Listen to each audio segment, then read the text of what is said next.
Good afternoon, everybody. Welcome back to the Steelers Sanctuary podcast. I am Leanne, joined by Dave, Bob Quinn, Zach Franciscus to talk about the good, the bad, and the ugly of the Steelers game against the New York Jets Week 7. The Steelers, as we talked about on yesterday's live recap show, beat the Jets 37-15. I think this is the first time this season, in our private group, we all kind of felt like this was not easy to find a lot of bad and ugly stuff. I said today I was kind of wishing for a great and good and then not so good column, make it a little bit easier on myself. But I think we still have a lot to talk about and kind of put the Jets to bed after this week.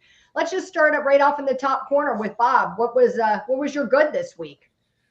George Pickens. So not only does he have one of his best receiving games of the season, he had 5 catches for 111 yards and a touchdown.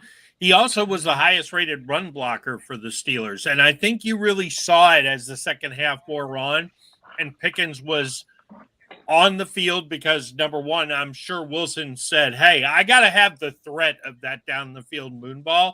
And Pickens, when unleashed, proved what he probably should have been doing for the last 2 or 3 years is be on the field for running plays to at least have teams respect it. But when he wants to and be physical, he's a tremendous blocker. He was a tremendous blocker at Georgia. He started off his career, I think, early in his rookie year, towards the end of a game that they were losing, he got a kind of silly unnecessary roughness penalty when he finished a block, and after the block he kind of pushed the guy down. They threw a flag, and ever since then they've kind of limited his options with blocking, which I don't understand. I mean, he's your best blocker. I don't care if he gets unnecessary roughness. I was watching games all over the NFL with stupid penalties, which I'll talk about later on. But yeah, George Pickens for me was definitely the star of the show. Dave, what about you? People who know me for a long time are going to think I've gone completely crazy. I'm going Mike Tomlin again. That call to go to Russell Wilson took guts, I have to admit. And it certainly opened up a new level for the offense, which I think Mike Tomlin was the only one that knew. I mean, he went against – there were rumors that people in the organization didn't like this decision. We heard maybe Arthur Smith didn't like the decision. Certainly there were fans and media types that were ready to jump all over him, me included, if this thing went bad. I got to hand it to him. It was a good decision. The offense looked much better, and Mike Tomlin gets the good from me. Yeah. Well, we'll just stick with the clockwise motion, and I'll throw mine in. Mine this week was Alex Highsmith. It was just so good to have Alex back. And I think it really, I've been singing Alex's praises since he came to the Steelers. And I think he's been an unsung hero. I think it's hard to play alongside a guy like TJ Watt and play in his shadow all the time. And I think, he took a lot of heat and criticism when Watt was injured. And I think he really showed Sunday the impact that he makes in a game. He had a huge stop against left tackle Tyron Smith that led to pressuring Aaron Rodgers for him to throw an incompletion to Devontae Adams. I think it was all part of that cycle there at the end of the game. And we just saw how much better our run game is, or our stopping the run game is, I should say, run defense, when Highsmith is in the game. Zach, what about you? I agree. Well, originally I was going to go vague, and I was going to go the positive energy going on. But then I was like, you know what? Let's go to the source of that positive energy, and mine's Najee, because not only was it consistency, because this is only the second time in his career he's had back-to-back 100-yard games. It is the most productive start to a season he's ever had, but he is having so much fun. He's making sure everyone's having fun. It's infectious, from not just the jumping into the stands, which that's like some Lambeau Leap stuff you don't see a lot in Pittsburgh. But then the wonderful picture of his arm around Russell Wilson and George Pickens with big smiles on all their faces, to not just this week, to last week, going up to Arthur Smith saying he loved the play call, which have been unheard of before. This Najee Harris there you go. This is a Najee Harris the rest of the league should be worried about. I'm putting aside the 5th-year option. I'm putting aside the deal. I'm putting aside the future, all of that. And I'm enjoying this kind of Najee and this season, because if it is the last season we get him, I'm going to enjoy it. He's my good. I wore my Bama sweatshirt because I was thinking about saying Najee, and I knew I just away from you. I knew it was going to be yours, so I'm glad you said it. Otherwise, I was ready to chime in with like the honorable mention. We did have one comment in there before we move on. I think there's concern that Dave might be ill today with his rare Mike Tomlin. And we will never hear Bob compliment Dan Moore. I mean, I think Dan Moore could have like a perfect game. He could single-handedly open holes for touchdowns, and Bob would still say, nah, not good enough. I agree. Wow, just bringing up Dan Moore froze Bob. Oh. Yeah, it sure did. It blew his mind. And now Dan Bob Moore Dan Moore broke Bob. Bringing up Dan Moore broke his computer. He's done. I didn't. He does look like he's stuck in one of those, like, you know, those things like the Futures music video where there's like all those strobe effects. He's back. Oh, there he is. He's back. Goes up. I don't know. Dan Moore broke you, Bob. I'm in Florida. I have no idea. Uh-oh. Oh, there it goes again. Wow, Bob. Maybe he's getting storms where he is in Florida. We had him last night. All right, let's give him a minute to unfreeze, and let's go to our bads, and we'll just start off with Dave since Bob's frozen. What about you? I'm going to sound like a broken record with this, but it's the wide receivers not named George Pickens for me. They had 3 catches for 51 yards last night. Van Jefferson did have a touchdown. Yeah, Van Jefferson did have a touchdown. He's got 10 catches for 77 yards this year. Yeah.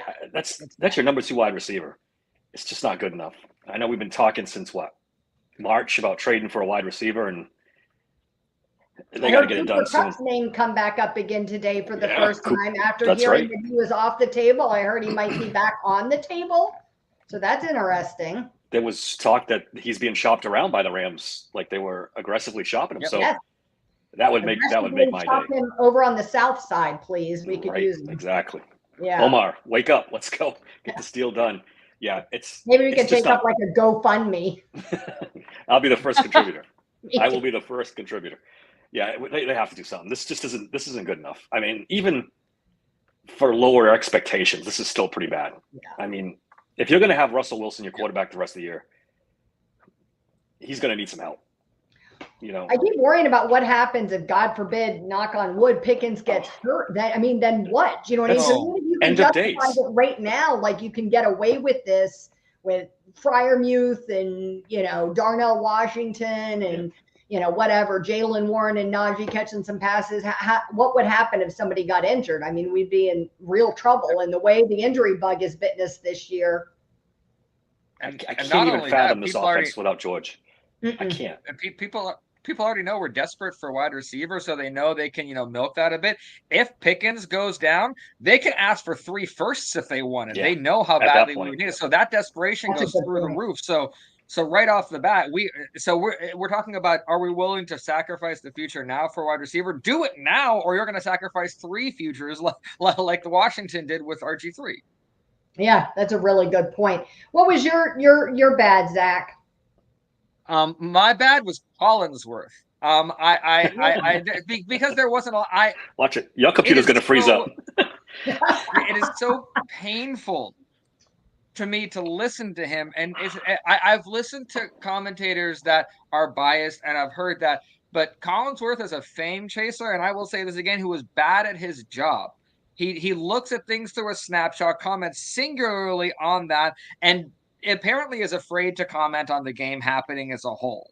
So, like on the when Minka got called for that ridiculous penalty about pushing off on the block, Collinsworth apparently didn't notice that happening because afterwards he was complimenting the Jets on an incredible finish of the drive. So So I muted it for I think the last probably quarter and a half. So Collinsworth easy bad for me on that. Yeah. It was just awful.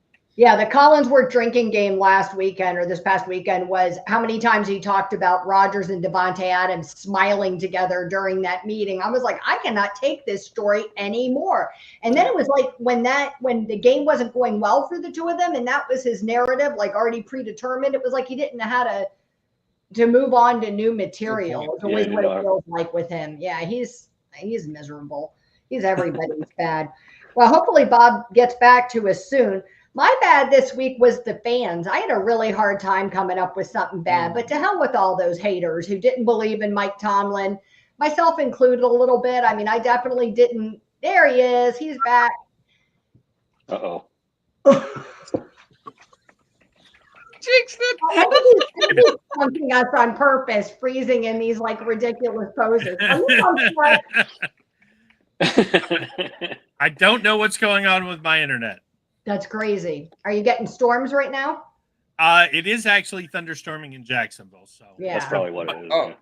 Well, Maybe so that's what it is. Leanne, I'm just curious, really quick, because I was obviously embarrassingly on the other side of that. I was booing with the fans at the TV when it was going on. So so you when that was going on, did you react like moment, or was it just afterwards that you didn't Well, like? you and how I the talked fans were that reacting? night, remember? And I told you that I had to like make myself like calm down and say, look, it's only been 6 plays. Do you know what I mean? Like he hasn't played since last Christmas or whatever it was. Like let him knock the rust off. And I remember that my dad used to always say that like in professional football, especially, like nothing comes close to playing in a game. It doesn't matter what practice you do. It doesn't matter what run through you do or what training camp you show up for. Nothing replicates the physical aspect of playing in a game. And so I thought about that, you know, even as a long-term vet who's won a Super Bowl,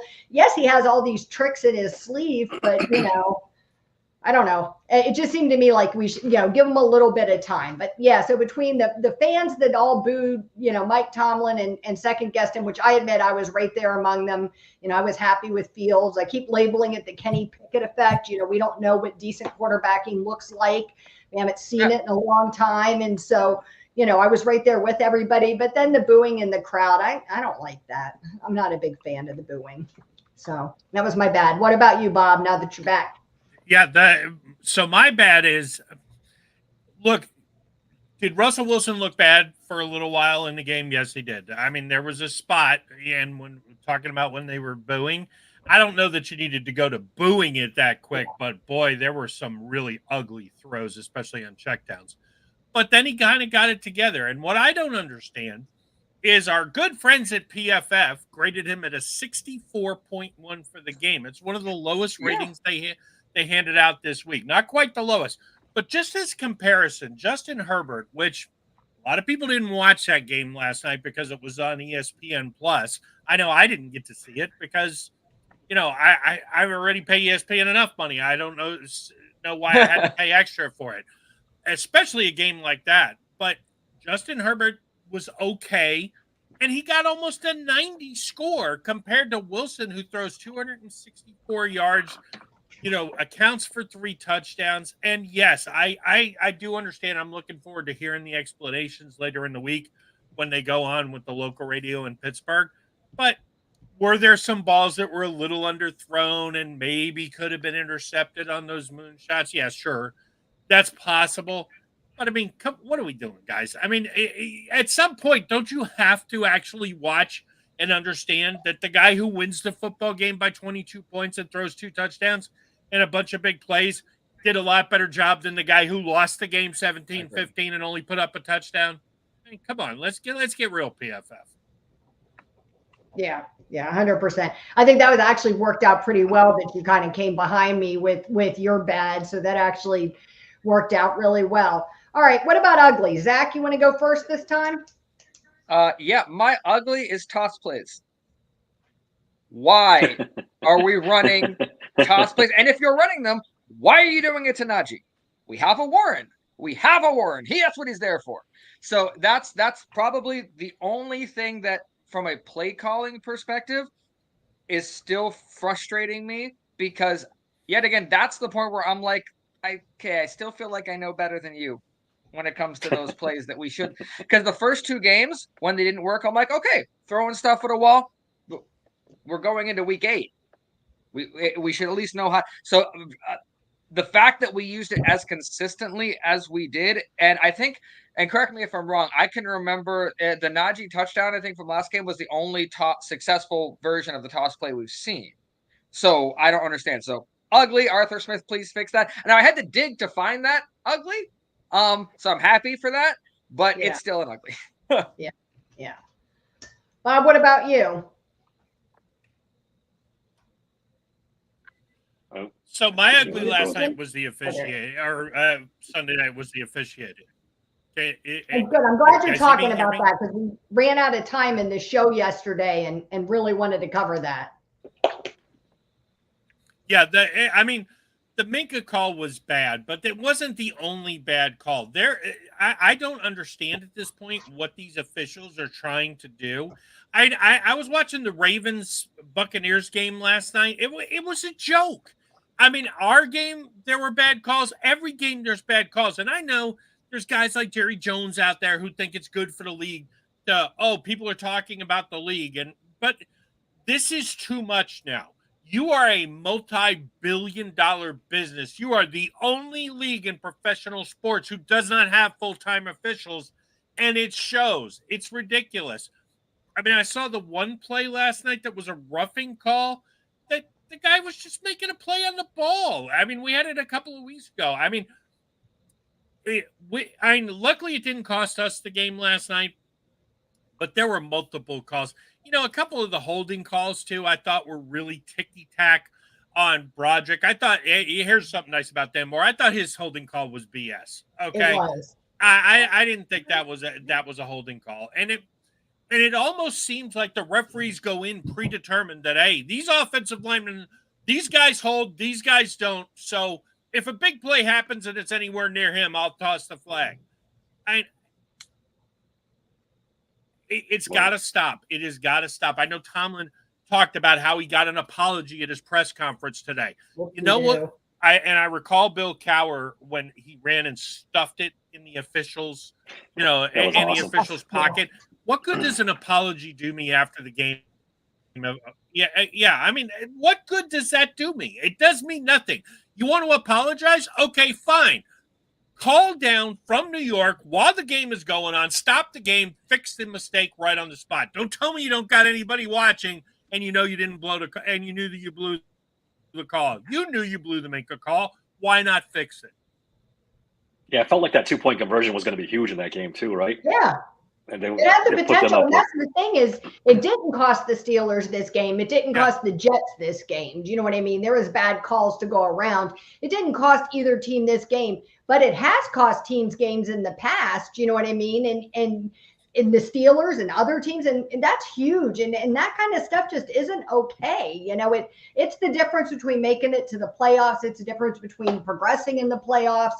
And I just, I think that's, you're messing with other people's livelihood that's not your own. And then there's no ramifications for you. It always goes back to my McDonald's example. If you burn the fries at McDonald's, you don't get to cook fries forever. Do you know what I mean? And so I don't understand why the referees are just allowed to do this forever. And you're not allowed to talk about it. We're not allowed to say anything to them. You're not allowed to be critical of them if you're a player or a coach. And then you have to be Mike Tomlin and accept this apology and pretend like, they were so magnanimous to call and tell you they were wrong. Yeah. Even the Larry Ogunjobi call, right? Huh? Yeah. The Larry Ogunjobi penalty was a shitty call too. It sure was. Yeah, there was a lot of, and not only the calls that were made, but calls that were missed. I mean, George Pickens was getting mauled more times than not by Sauce Gardner. And you could see Gardner, I don't blame him. As the game went on, he just got braver and braver because they weren't calling any of it. So he's like, well, I'll just hang on his back. I mean, he rode his back the whole way down the sideline on one play. Yeah, and look, if you're going to go letter of the law and call the Ogunjobi penalty at the beginning of the game, then call the freaking penalties on the Jets when they're doing the same thing. That's what I always say. Exactly. I don't care if you're going to call a game, just call it whatever it is, just call it fairly. If you're going to be ticky-tacky, do that to both teams. If you're going to be, let everything just play out, let the guys play, then you got to do that on both sides. And the lack of logic in the explanations is what frustrates me, because you think in a league where money controls everything that they would be like, listen, we're going to have more chances for commercials while they're reviewing them. I understand that people are like, oh, well, the games take a while. Well, if they take a little longer and you're guaranteed to get the right result, I'll take that. And honestly, at this point, we could do it at a decent speed. I remember back when they were using quarter things, and it was about the same speed as replays are done now. So I don't really see them using the technology. So the excuses are illogical to me. There should be more accountability, and there's not. So good pick on that, Bob. Well, one thing I'll also throw in just real quick, for those of you who follow our legendary picks episode on Fridays, usually on Fridays. Last week was on Thursday. We purely for entertainment purposes speculate on the games and pick the games versus the spread, but the NFL has gotten in bed with gambling. You cannot have officials deciding games. Pretty soon, a Karen or a Chad is going to lose money, and they're going to open up a can of worms when they sue the NFL, saying how they lost money because they let a correctable, obvious mistake Yeah, he's stand. absolutely right. It's going to happen. Some lawyer is going to take that case. Probably be in court for 28 years, but at some point, somebody's going to take the case. Mm-hmm. It's a really valid point. I think, look, I'm not a gambling fan, so I don't really have a dog in the gambling fight. I don't particularly care for it, but I think they made a mistake getting into bed with the, you know what I mean, with the NFL, with getting into bed with them. Like, I think you can't. How do you say like your players can't participate? You can bet, but you can't bet while you're, in the Steelers locker room or while you're on Steelers time or whatever it is. And but you can bet and then turn around and pretend like this other stuff doesn't matter. Do you know what I mean? Like all of the bad calls and them being in cahoots together. I mean, I don't know. To me, it feels very Pete Rose-ish, like dirty. Well, it was also incredibly fishy that it seemed like there was plenty of people just with everything perfectly set. The moment they were like, gambling is okay, companies were like, hey, look at this incredible, impressive advertising rollout that we have happened to be prepared for. It was very obvious that this was something. Podcast is promoted by a gambling site. Do you know what I mean? And exactly. Look, I don't fault them. Like if I'm Arthur Moats or whomever, I'll take your money too. Do you know what I mean? Yeah, DraftKings, if you want to sponsor us, we're down. But I just, to me, I think it speaks volumes of, I agree with Zach, like how much backstory went into this preparation and behind the scenes talking with Goodell and whoever else, do you know what I mean, for this to take place. And I'm not a big believer in conspiracy theories, but this is a lot of commingled stuff. So we're going to, Bob's power is out. So it's a trio for the rest of us. So, but Bob, hope you're okay, that you have candles and lanterns. So as you can tell, I'm still in the 1800s. There's generators. I'm going for candles. Right. Glad Bob got in all of his stuff before he left. My last, I think, am I the last one? Did you do yours yet, Dave? No, I haven't done mine yet either. Ugly. You're ugly. My ugly is injuries. We found out today Montravius Adams signed the IR. This is ridiculous. I think I counted 14 or 15 people on the IR right now, 4 or 5 out for the season. And that's not even counting the guys that are injured and active, like Roman Wilson and Nick Herbig and all these guys. This is as bad as I ever remember it. This is the definition of ugly. I'm not saying the new strength and conditioning staff is to blame, but boy, that's terrible. It's been bad. You've got a couple players like DeMonte Casey and Dante Jackson playing injured that could go down at any second. And we talked about, God forbid, George Pickens ever got hurt. God forbid. This would be a complete disaster. I can't believe it. I can't believe I'm. Go ahead, Zach. Considering the injuries, how do you guys feel about Mark Caboli's tweet that I saw that Mike Tomlin is quickly becoming the front runner for Coach of the Year? We're 5-2. He has used 2 different quarterbacks. We have 14 people on IR.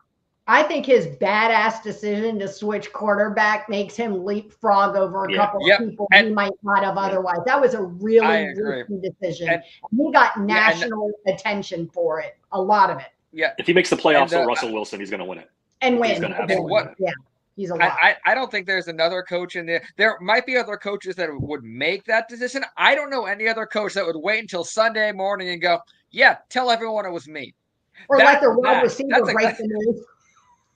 Exactly. That's an impressive move right there, because right there he knew for a fact that he was going to deal with people pretty much calling for people to burn Tomlin shirts.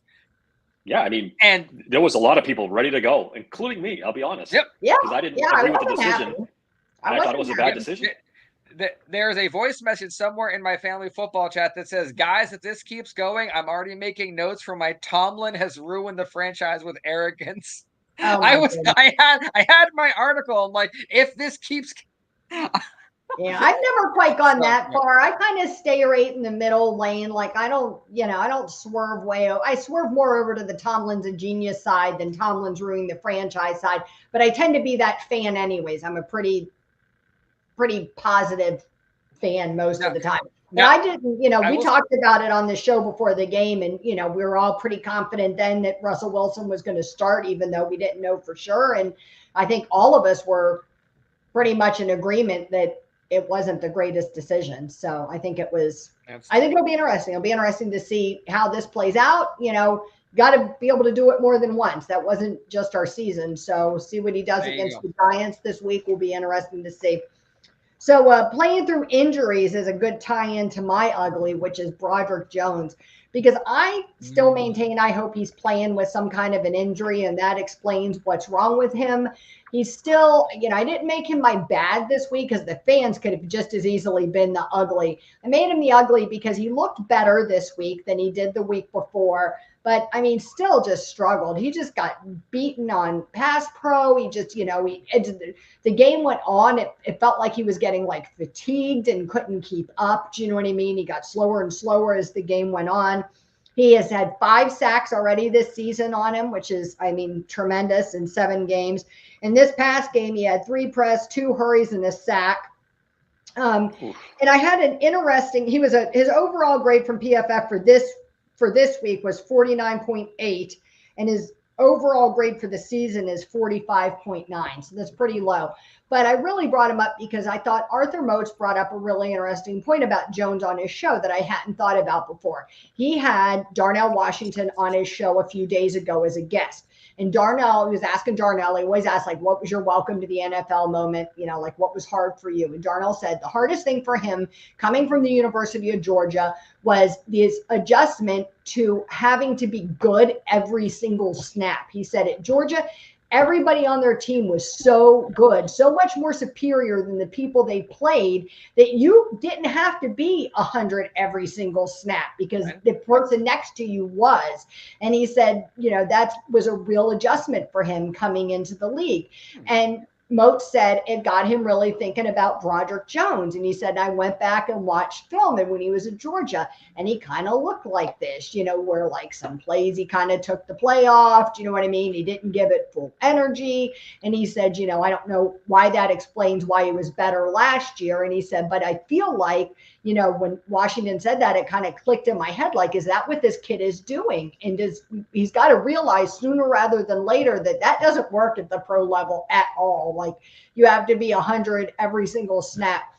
So I thought that was interesting. It was another ugly outing for Jones. And I hear people calling him the B word already, and I don't like that. So I hope that whatever's going on with him, we figure it out, we turn it around. I'd almost rather they came out and said he was playing injured. I think at least it would make people calm down a little bit.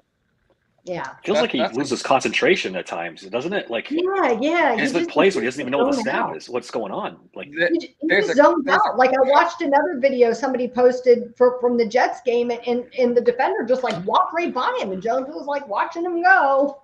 Yeah, that's the biggest thing for me. What you said right there. I could count so many plays where Jones watches the guy that he either missed the block on or let the block up on, or watches him make the play. And that's what frustrates me. And almost more than the losing concentration. And it ties into what you said, Leanne. I don't like the fact that it seems Broderick decides when a play is done. And oftentimes it's whenever he decides that he has blocked enough. And there's be times he's blocked to the average extent of an NFL play, which might be to what you say, Leanne. If he's like, okay, I know I have to be good for this long and then let up. But the problem is NFL plays last longer. And Najee's Najee. So there'll be times he'll be blocking and he'll let up, and Najee's next to him, who was pushed through all the guys behind him, hoping he'll hold on. Let's go. And that's the guy that tackled. There's at least 3 instances of that happening. So I want and the officials don't blow the someone- whistle like in any reasonable amount of time. Half the time, it feels like Mhm. that play. You know what I mean? They've got people piling on, jumping on Exactly. players. You know what I mean? The play is clearly over with, and they haven't blown the whistle yet. But you're right, Broderick's already released, and I think, Exactly. yeah, I mean, I think this adds to it. Isn't that, to me, that seems like the on the list of foundational things you learn as a football player from the age of 6. Play to the whistle seems to be like the number 2 thing. Like the It's like first the thing ball you hits you in the hands, you catch it. Play to the whistle. All like those are the things. Like don't pick up the ball, fall on the ball. Those are foundational things you learn when you're a kid. That I'm wondering if Broderick was one of those people who was just so good that he didn't have to learn those foundational things. And now it's biting him. Like the people who didn't have to study well till they get to college and all of a sudden are on their own and have bad study habits. Jamarcus Russell is a great example. I am not saying Broderick Jones is Jamarcus Russell for anyone That's saying a that. bad name to bring up. Just very, very important. I am saying Jamarcus Russell was so good in college, he didn't have to try. And then he got to the NFL and he had to try, and it was too much for him. So Broderick has an inkling of that where I think Broderick needs to decide how much he wants this. Well, I heard he got compared to Tim Tebow. If you want to talk about somebody who was a that's another one. great college player and a bust in the NFL. But I'll say this about Broderick. I wrote articles about him when he was drafted, and he really didn't have that much playing time at Georgia. Do you know what I mean? Like they make He's it only a sound one-year like starter, right? Huh? Only a one-year starter, right? They make it sound like he was this, he won 2 college national championships and all of this stuff, but he was playing behind somebody else. So he really only played for like a year and on that Georgia offensive line. So I don't know, I know Alabama has some players like that too. Do you know what I mean? When in the past where everybody on the team is so good that it uplifts players that may not. I mean, I think it's happened with some of the Alabama quarterbacks, frankly. Do you know what I mean? Where everybody else was so good, it made these guys look even better than they were. And it's taken them some time to adjust, so maybe that's part of it for Broderick. I do think before we should go, we should give an honorable mention shout out to Beanie Bishop Jr. with his first NFL interceptions. He had 2 of them on Aaron Rodgers. I think to get an NFL interception for the first time on a guy that is going to 100% take a gold jacket one day, I think as an undrafted, rookie free agent is a very cool thing to do. So he was almost my good, but Highsmith's impact was too powerful to ignore. So I thought that was awesome. Guys, do you have any closing thoughts before we wrap it up? Oh, I think I'm good. No, there was so many goods I'm for once. It was great. Yeah, right. Exactly. It's almost sad to have to put this one to bed and move on. So, but I have to say what the Steelers have done is raise my expectation about the Giants game. I thought about the Giants and Jets game as on the same level. This one, we need to go in and we need to dominate. We need to enforce our will on this game. And if we don't, then there'll be some concern because expectations are rising. And Cooper Kupp's out there. Omar Khan. It's a great day to sign a wide receiver, just saying. Go get him. It is. Go get him. Go get somebody. Yeah, we'll be back to talk more about the preview of the Giants game at the end of this week, kind of what our concerns are, what the big matchups are, what we're thinking and how we're feeling about going into that game. Maybe we'll be talking about a new wide receiver, fingers crossed. And hopefully next week when we regroup for good, bad, and the ugly, we'll have a lot more good to talk about than bad and ugly. If you are catching this after we're done with the live, please feel free to drop us a comment in the comment section. Let us know who your good, bad, and the ugly were. We want to hear from you. You can also find last night's show on our YouTube channel, and we will see you later this week. Thanks for watching. No, it's over. Well, bye.